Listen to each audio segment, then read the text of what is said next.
Okay, so we're going to print this job.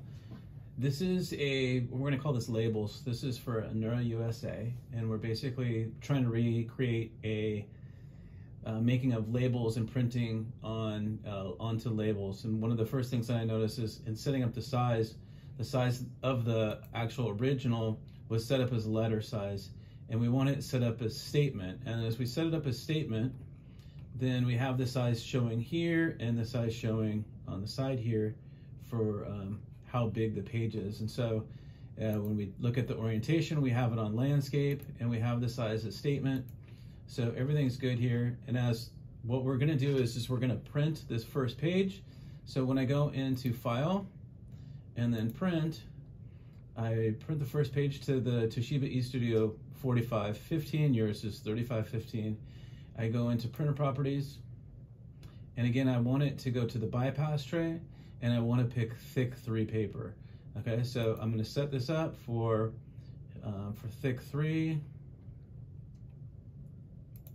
and then I'm going to choose the bypass tray. Again, look at my original size. It's statement size, and this is the same as the original. So I hit OK, and then I print OK. Let's see. Oh, sorry. I'm also just printing the first page, so I put page 1 here, and then I hit print. Okay, and then basically this is what I get out. I put a T on the top of the page so that I could see what it was I was, where I was gonna put the job. When I put the paper in the bypass tray, I put it in like this. So this was actually put in like this, and then how I printed was like this. So it basically printed exactly how we wanted it to.